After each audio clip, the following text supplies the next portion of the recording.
आज आप लोगों के साथ मुझे पुनः मिलने का मौका मिला है और आज हमारी मुलाकात, हमारी बातें उन सभी भावी प्रत्याशियों से होने वाली है जो जेपीएससी के माध्यम से अपना करियर तलाश रहे हैं, अर्थात 2024 में होने वाली राज्य की सर्वोच्च प्रशासनिक परीक्षा की तैयारी में पूरी तरह से मुस्तैदी के साथ जुड़े हुए हैं। मेरी कोशिश होगी कि आज उनके साथ इस परीक्षा के पाठ्यक्रम पर चर्चा कर ली जाए। और पाठ्यक्रम पर चर्चा इसलिए जरूरी होता है क्योंकि जो जानकारियां आप तक पहुंचती हैं विभिन्न स्रोतों से, उसमें कमोबेश ऐसा देखा जाता है कि बच्चे जो है या स्टूडेंट्स जो हैं वो सिलेबस पर फोकस किए बिना अपनी तैयारी को आकार देने की तैयारी में जुड़ जाते हैं। ऐसी स्थिति में एक शिक्षक होने के नाते हमारा दायित्व बनता है कि कुछ जानकारियों को सहेजते हुए आप तक क्रमिक जानकारियां आप तक पहुंचाई जाए। तो उन सभी भावी प्रशासकों से मेरी बात होनी चाहिए आज। तो आप सबों को इस तैयारी के लिए जो आप मुस्तैदी से जुड़े हुए हैं उनको मैं शुभकामनाएं देता हूं और आपसे आग्रह करता हूं कि विषयगत जो भी जानकारियां मैं आपके साथ अगले कुछ मिनटों में साझा कर पाऊंगा उसे आप दृष्टिगत रखते हुए उसे आप एक अच्छे कलेवर में समझने का प्रयत्न करेंगे। जैसा कि आप जानते हैं कि हर एक परीक्षा का एक अनुशासन होता है और उसका एक सिलेबस होता है। जेपीएससी ने भी बहुत ही शानदार तरीके से अपनी परीक्षा की तैयारी में, अर्थात पीटी की तैयारी हो या मुख्य परीक्षा की तैयारी हो, बेहद ही बेहतरीन तरीके से वर्गीकृत करके अपने सिलेबस को दर्ज कराया है। अर्थात अपने पाठ्यक्रम में कौन से विषय से कितने प्रश्न आएंगे और उसमें अंकों का क्या विभाजन होगा, क्रमिक रूप से सारी बातें स्पष्ट रूप से इस सिलेबस में दर्ज होती हैं। इस वर्ष भी कमोबेश वैसा ही होगा। लेकिन ऐसा क्यों होता है कि बच्चे उनको ध्यान दिए बिना परीक्षाओं की तैयारी में बेतरतीब तरीके से जुड़ते चले जाते हैं और अंततः कभी प्रश्नों में अगर थोड़ा सा ट्विस्ट आता है, थोड़ा सा बदलाव आता है या कॉन्सेप्ट यदि फैक्चुअल ना पूछ करके प्रश्न यदि फैक्चुअल ना पूछ करके कॉन्सेप्ट बेस आधारित पूछे जाते हैं तो वे बच्चे पूरी तरह से परीक्षा हॉल में हताश हो जाते हैं। तो मेरा आग्रह होगा कि आप सिलेबस को जरूर पढ़ें क्योंकि सिलेबस ही आपका सार है, वही आपका अनुशासन है। तो जेपीएससी के इस सिलेबस के आधार पर यदि मैं अभी बातें करूं तो पीटी के में पेपर 1 पर आज मैं कुछ बातें केंद्रित करूंगा। जैसे कि भारत के इतिहास के संदर्भ में स्पष्ट रूप से लिखा हुआ है कि उसमें 15 प्रश्न आएंगे और प्रथम 3 खंडों से प्रश्न आएगा, अर्थात प्राचीन भारत के इतिहास से 5 प्रश्न, मध्यकालीन भारत के इतिहास से 5 प्रश्न और आधुनिक भारत के इतिहास से 5 प्रश्न। तो एकदम स्पष्ट व्याख्या है कि इन 3 कालखंडों से ही प्रश्न पूछे जाएंगे। तो आपसे अपेक्षा की जाती है कि इन संदर्भों में अपना जो आपने जो पाठ्य पुस्तक रखा है या जो भी आपके पास सामग्री है, प्रामाणिक पुस्तकें हैं, उसका गहन अध्ययन करें। और गहन अध्ययन करने के लिए आपको क्रमिक रूप से बिंदुवार उन सारी जानकारियों को A4 साइज पेपर में लिखते हुए सूचनाओं को अपने साथ जोड़ने की कोशिश करनी चाहिए। जैसे मैंने अगर ज्योग्राफी की मैं बात करूं जो कि इतिहास के बाद ज्योग्राफी पर दर्ज है, यदि ज्योग्राफी की मैं बात करूं तो उसमें भी आपसे अपेक्षा की गई है कि उसमें 10 प्रश्न पूछे जाएंगे और उसमें स्पष्ट रूप से लिखा हुआ है कि सामान्य भूगोल से 3 प्रश्न पूछे जाएंगे। इस तरह से फिजिकल ज्योग्राफी जिसको भौतिक भूगोल कहते हैं उसमें से 3 प्रश्न आएंगे। इसी तरह से आर्थिक भूगोल की बात की जाए उसमें से 3 प्रश्न आएंगे। तो इस तरह से प्रश्नों का एक बड़ा शानदार तरीके से डिस्टिंक्शन है। आप यहाँ तुलनात्मक तरीके से देखेंगे कि केंद्र के द्वारा आयोजित होने वाली परीक्षाओं में इस तरह से क्लासिफिकेशन नहीं रहता है। केंद्रीय सिविल सेवाओं की मैं बात कर रहा हूँ, लेकिन अपने राज्य ने इस तरह से उसे वर्गीकृत किया है, क्लासिफाइड किया है। तो मैं नमूने के तर्ज पर यह बताना चाह रहा हूं कि आखिर पढ़ना क्या होता है और सामग्रियों का संकलन कैसे करना चाहिए। जैसे भौतिक भूगोल के अंतर्गत बहुत सारे पाठकों को, प्रतिभागियों को यह पता नहीं चलता कि उसके अंतर्गत उपशीर्षकों में कौन कौन से शीर्षक आते हैं जिसकी सामग्रियां उसके साथ जुड़नी चाहिए। जैसे उसमें मैं बताऊं कि भू आकृतिक विज्ञान, आपको इस पर भी एक सांकेतिक पकड़ होनी चाहिए। इसी तरह से पृथ्वी के भीति भाग के संदर्भ में जो जानकारियां हैं ज्योग्राफी में वो भी संकलित करनी चाहिए। भूकंपीय तरंगों पर भी आपकी, अर्थात सिस्मिक वेव्स पर भी आपकी जानकारी एक संगठित जानकारी होनी चाहिए। चट्टानों के प्रकार जिसको टाइप्स ऑफ रॉक्स कहते हैं, इस पर भी आप जरूर अपना सूचना को संग्रहित करने का प्रयत्न करेंगे। इस तरह से भौतिक गतिविधियां जैसे कि भूगर्भीय गतिविधियां होती हैं, जैसे कि ज्वालामुखी हो गया, भूकंप हो गया जिसे अर्थक्वेक कहते हैं, इस तरह अपक्षरण होता है, है ना। ये सारी कुछ गतिविधियां ऐसी हैं जो ज्योग्राफी के भौतिक भूगोल का हिस्सा बनती हैं। तो आप इस पर क्रमिक रूप से एक शॉर्ट नोट्स बनाकर रखें, चाहे बुलेट मोड में रखें, चाहे उसे एक डिस्क्रिप्टिव वे पर रखें। आपकी तैयारी बिल्कुल इसी तरह से अनुशासित तरीके से होनी चाहिए। इस तरह से अगर मैं बात करूं, उसमें भारत के संदर्भ में आपको जानकारी भी जोड़ना है। जैसे भारत के पर्वत के बारे में जानकारी स्पष्ट रूप से होनी चाहिए, नदियों के बारे में जानकारी होनी चाहिए, राष्ट्रीय पार्क अभ्यारण्यों के बारे में जानकारी होनी चाहिए, दर्रों के बारे में जानकारी होनी चाहिए। तो तमाम मसलों पर एक जो है ना कंक्रीट इन्फॉर्मेशन आपको सेव करने की ज़रूरत है। इस तरह से मैं अगर बात करूं आर्थिक भूगोल के संदर्भ में, तो यह भी पता होना चाहिए कि इसके अंतर्गत कौन कौन से उपशीर्षक आते हैं। जैसे आर्थिक भूगोल की जब जब बात होगी तो कृषि का जिक्र होगा, वानिकी का जिक्र होगा, जिसे फॉरेस्ट्री कहते हैं अंग्रेजी में। इस तरह से खनिज का जिक्र होना चाहिए, माइंस का जिक्र होना चाहिए, खानों का जिक्र होना चाहिए। ऊर्जा संसाधनों की बात करेंगे तो गैर परंपरागत ऊर्जा, है ना, परंपरागत ऊर्जा के संदर्भ में भी बातें होनी चाहिए। उस पर भी आप लोग एकदम शॉर्ट नोट्स क्लियर बना के रखना चाहिए। उद्योगों का भी संदर्भ होना चाहिए और सतत विकास का भी संदर्भ जो है सो आर्थिक भूगोल से जुड़ता है। तो मैंने एक बहाने से ही सही किसी विषय, किसी सब्जेक्ट पर, उसके अंतर्गत आने वाले कुछ उपशीर्षकों पर आपका ध्यान केंद्रित करने की कोशिश कर रहा हूं। इसी तरह से मैं बात करूंगा जनांकीय भूगोल के संदर्भ में, है ना। तो जनांकीय भूगोल के संदर्भ में जो शीर्षक आएंगे, जिसमें दशकीय वृद्धि जो है जनसंख्या का, जिसको डेकेड ग्रोथ कहते हैं अंग्रेजी में, उस पर भी आपको सूचनाओं को अपडेटेड डेटा के साथ स्टोर करने की जरूरत है। इसी तरह से लिंगानुपात, सेक्स रेशियो पर जानकारी होनी चाहिए, लिटरेसी रेट पर जानकारी होनी चाहिए, है ना। इतना ही नहीं, ST/SC की जो जनसंख्या है पूरे राष्ट्रीय पटल पर, विभिन्न राज्यों की तुलनात्मक अध्ययन आपको उसको करना चाहिए। साथ साथ ग्रामीण और नगरीय जनसंख्या के बारे में भी आपका ज्ञान जो है सो एक बैलेंस अप्रोच के साथ होना ही चाहिए। ऐसा इसलिए क्योंकि आप जब राज्य प्रशासनिक सेवा के तैयारी में जुटे हैं तो आपकी तैयारी में परिपक्वता तो दिखनी ही चाहिए। आपकी गिद्ध दृष्टि जो है, विजिल आई जो है, अपने सब्जेक्ट के इर्द गिर्द तो होना ही चाहिए। क्योंकि जब आप सेवा में आएंगे तो आप विभिन्न जो संचिकाओं का निस्तारण करेंगे, विभिन्न प्रकार के विभागों पर आपकी हो जाएगी, आपकी डिप्यूटेशन हो जाएगी, प्रतिनियुक्ति होगी। तो आपको विविधता भरे कार्यों के बीच में अपने कौशल को, अपने आधिकारिक कौशल को, अपने प्रशासनिक कौशल को दिखाने का अवसर मिलेगा। तो यूं समझ लीजिए कि JPSC ने अगर सिलेबस दर्ज किया है तो आपको उसी मॉडल पर ढालने की पहले की तैयारी है कि विविधता भरे इन सिलेबस को आप कैसे कंपाइल करते हैं अपने साथ, ताकि जब कभी आपको लगे कि आप विभिन्न स्रोतों से जुड़े हुए अपने काम का निष्पादन कर रहे हैं तो पूरी तन्मयता और पूरे कौशल के साथ करने का हुनर कैसे डेवलप किया जाए, यह उसका समझ लीजिए प्री ट्रायल है। इसलिए इस तरह के सिलेबस गुंथ कर दिए जाते हैं। इस तरह से अगर मैं बात कर लूं भारतीय राज्य व्यवस्था और संविधान की बात कर लूं, तो उसमें भी शीर्षक स्पष्ट रूप से दिया हुआ है, उसमें भी कमोबेश 10 प्रश्न उसमें उल्लिखित है। मेरी बात हो रही है PT की परीक्षा को केंद्रित करके, और मैं PT की बात ही क्यों कर रहा हूं, क्योंकि PT ही वो एक मापक होगा, एक मानदंड होगा जिसमें पास करने के उपरांत ही आप मुख्य परीक्षा के लिए अपने आप को योग्य मान सकेंगे।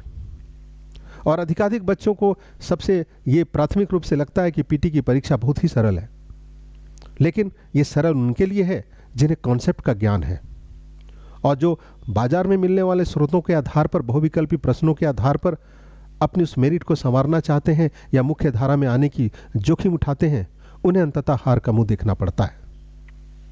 तो मेरा परामर्श ये होगा कि कॉन्सेप्ट बेस आधारित लर्निंग जो होती है वही इस जीत का असली मापदंड होती है। तो मैं बता रहा था कि भारत के संविधान जैसे शीर्षक पर आपको क्या पढ़ना चाहिए, तो उस पर भी थोड़ी सी नजर डाली जाए। तो जब जब भारत के संविधान का जिक्र आएगा तो उसके अंतर्गत भारत के संवैधानिक विकास की जो यात्रा रही है, अर्थात 1700 राजलेख की बात करेंगे, चार्टर की बात की जाए तो 1773 से लेकर के 1947 तक के कालखंड में जितने भी विभिन्न अधिनियम हुए हैं, उन अधिनियमों की उपलब्धियां क्या रहीं, उनकी कमियां क्या रहीं और मुख्य महत्वपूर्ण घटनाएं उनसे कौन कौन सी जुड़ी हैं, इनका भी क्रमिक ज्ञान आपसे वांछित है। इस तरह से इसके साथ आपको ज्ञान होना चाहिए भारत के संविधान के संदर्भ में, उद्देशिका के बारे में जानकारी होनी चाहिए, मूल अधिकारों के बारे में जानकारी होनी चाहिए, राज्य के नीति निर्देशक तत्वों के बारे में जानकारी होनी चाहिए। मैं सिर्फ इशारे से बता रहा हूं उन उपशीर्षकों को, ताकि आपके संज्ञान में वो शीर्षकें आ जाएं और आप उस पर एक बिंदुवार इंफॉर्मेशन अपने नोटबुक में दर्ज करने की तैयारी शुरू कर दें। और यहाँ से बहुविकल्पी प्रश्न, अनेकानेक प्रश्न हैं जो बिखरे हुए हैं और उन्हें कॉन्सेप्ट बेस आधारित प्रश्न निकाले जा सकते हैं। इस तरह से संसदीय समितियां क्या होती हैं, संघीय कार्यपालिका क्या होती है, संघीय विधायिका क्या होती है, राज्यों की कार्यपालिका न्यायपालिका का भी, विधायिका का भी ज्ञान होना चाहिए, है ना, भारतीय न्यायपालिका इंडियन जुडिशरी का भी ज्ञान होना चाहिए। एक प्रश्न आते ही आते हैं वहाँ से। आपात उपबंध क्या होता है, संविधान संशोधन क्या होता है, दबाव समूह का भी अध्ययन आपसे वांछित है, क्योंकि पिछली परीक्षाओं में ऐसा देखा गया है कि कुछ इस तरह के प्रश्न जो है ये पूछे जाते रहे। और जेपीएससी राज्य स्तर की जो प्रशासनिक परीक्षा होती है उसमें प्रश्नों में गुणवत्ता तो होनी ही चाहिए, और यदि गुणवत्ता ना हो तो फिर इस परीक्षा के आयोजन का जो अपना डेकोरम है वो भी थोड़ा सा बाधित होता दिखता है। इसलिए आयोग की कोशिश होती है कि प्रश्नों की गुणवत्ता में वो अपनी जो स्तर है उसे बनाए रखें। इस तरह से मैं अगर बात करूं आर्थिक और टिकाऊ अर्थात धारणीय विकास के संदर्भ में, वहां से भी कुल मिलाकर के 10 प्रश्न निर्धारित हैं आपके लिए।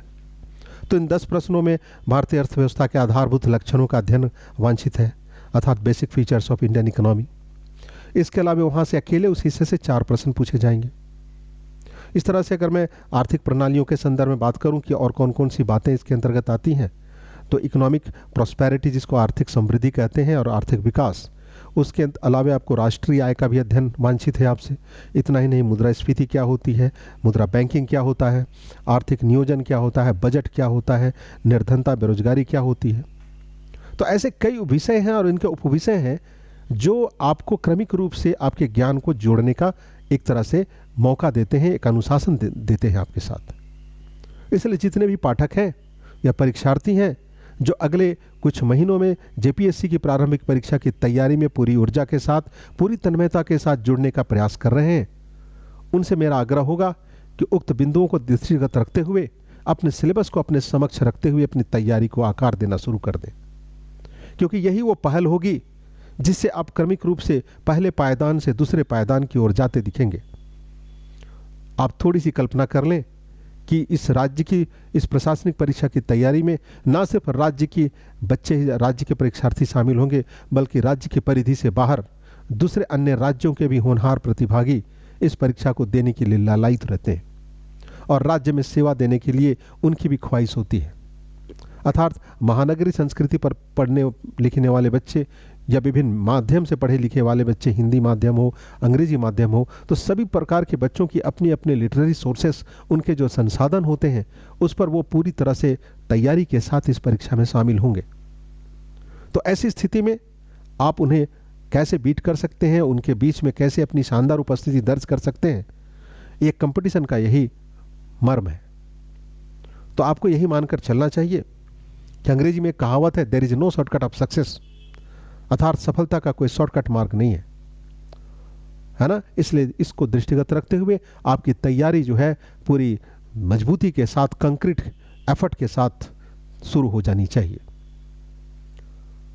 याद रहे, मैं थोड़ी सी तुलनात्मक बातें इसलिए बताऊंगा कि केंद्र की जो सिविल सेवाएं होती हैं उनमें जो परीक्षार्थी अंतिम रूप से चयनित होते हैं, जिन्हें आप आईएएस के पद पर पदधारक की हैसियत से देखते हैं शहर में जिलाधिकारी के रूप में, उनकी तैयारी का जो समय काल होता है, उस वक्त जहाँ तक मेरी पर्सनल जानकारी है, मेरे मित्रों के साथ संवाद होने के क्रम में पता लगता है मुझे कि लगभग 1200 टॉपिक पर उन्हें कमांड होती है। आप अंदाज कर लें कि राष्ट्रीय परिधि से बाहर अंतर्राष्ट्रीय पटल पर भी तमाम वो जानकारियाँ वो किस तरीके से संजो करके लगभग 1200 टॉपिक्स पर उनकी एक तरह से मास्टरी हो जाती है। तब जाकर के यूपीएससी की परीक्षा उनके या उसमें अंतिम जीत उनके द्वारा दर्ज की जाती है। तो यहां भी आप राज्य की प्रशासनिक सेवा का हिस्सा बनने जा रहे हैं, अर्थात आप जिलाधिकारी के नज़दीक रहेंगे, उसके राइट हैंड रहेंगे। विभिन्न ब्लॉक अनुमंडलों में आपकी पदनियुक्ति होगी, है ना, प्रतिनियुक्ति होगी, आपकी सेवा ली जाएगी। तो आपसे भी बिल्कुल वैसे ही सजगता की आवश्यकता होती है। तो इसलिए आप अपने मानसिक परिपक्वता को बढ़ाएं और अपने शैक्षणिक जो आपका दायरा है उसमें कुछ ना कुछ नई चीज़ों को जोड़ने का, अपडेट करने का, इनोवेशन अप्रोच करने का, या फिर कहा जाए इन्वेस्टिगेटिव अप्रोच करने की कोशिश करें। और इन सभी को अपने हाथ से लिखने का प्रयास करें A4 साइज पेपर में।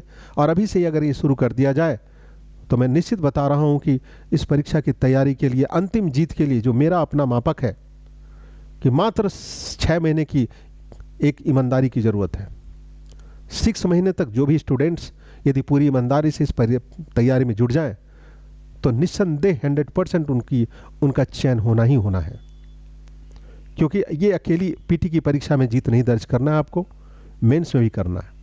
इसलिए थोड़ा सा प्रयास यह करें कि मेंस परीक्षा को दृष्टिगत रखते हुए पीटी की तैयारी करें, क्योंकि वहाँ बहुविकल्पी प्रश्नों का देखना बिल्कुल स्क्रीनिंग जब होगी तो फिल्टर होकर के प्रश्न आकार लेते हुए दिखेंगे।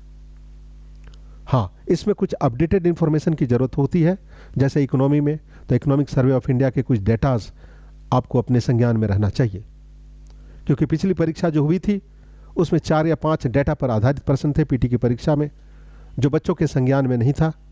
तो ऐसा परीक्षार्थियों के बाद में राय लगी कि भाई ये सब जानकारियां कैसे आ गई, अनपेक्षित जानकारियां उन्हें प्रतीत हो रही थी। जबकि आयोग के जो प्रश्न तैयार करने वाली जो टीम होती है उन्हें इस बात का पता लगता है कि किसी भी ग्रेजुएट से अपेक्षा की जाती है, इसलिए वो सिलेबस में पहले ही दर्ज कर देते हैं कि उक्त बातों की अपेक्षा किसी भी सामान्य स्नातक से अपेक्षा की जाती है। तो ये जानने के लिए आपको सिलेबस का पाठन होना बहुत जरूरी है। तो ढेर सारी बातें इस संदर्भ में मैं आपको क्रमिक रूप से देने की कोशिश करूंगा, और बहुत जल्दी इसी तरह से झारखंड के अर्थात सेकंड पेपर जो आपका है, झारखंड पर क्या पढ़ना है, क्या नहीं पढ़ना है, और सूचनाओं का क्या कॉन्सेप्ट आधारित प्रश्न पूछे जाएंगे, और उसमें नवीनतम जानकारियां क्या जुड़नी चाहिए, सब पर केंद्रित होकर के आप पर मेरा व्याख्यान आप तक पहुंचने की तैयारी में है। आप अपनी तैयारी को मुस्तैदी से जुड़ लग जाएं और यही समझ लें कि कल की तारीख में आपको राज्य का एक प्रशासन का हिस्सा बनना है। किसी दिन मैं ये भी बताने की कोशिश करूंगा कि बीडीओ-सीओ बनने के बाद आपकी जो हियरार्की है या पद सोपान है वो कितने चरणों से होकर गुजरेगा, और किस किस विभिन्न भूमिकाओं में आप शासन का हिस्सा के रूप में दिखाई देंगे। इसी तरह से पुलिस सेवा से भी जुड़े हुए पदाधिकारियों की जो पहली नियुक्ति होगी वो अपने ट्रांसफ़र पोस्टिंग के दरमियान वो कहाँ तक अपनी उम्र के 60वें पड़ाव तक किस पदधारक की हैसियत से सेवानिवृत्त होंगे, और उसका गौरव क्या होगा, उसका डेकोरम क्या होगा, सारी चीज़ें मैं कभी ना कभी यदा कदा बताने की कोशिश करूंगा। आप अपने उत्साह को कायम रखें और नियमित रूप से अध्ययन में लग जाएं। तो मैं जल्द ही मिलता हूं आपको नए वीडियो में, तब तक के लिए धन्यवाद।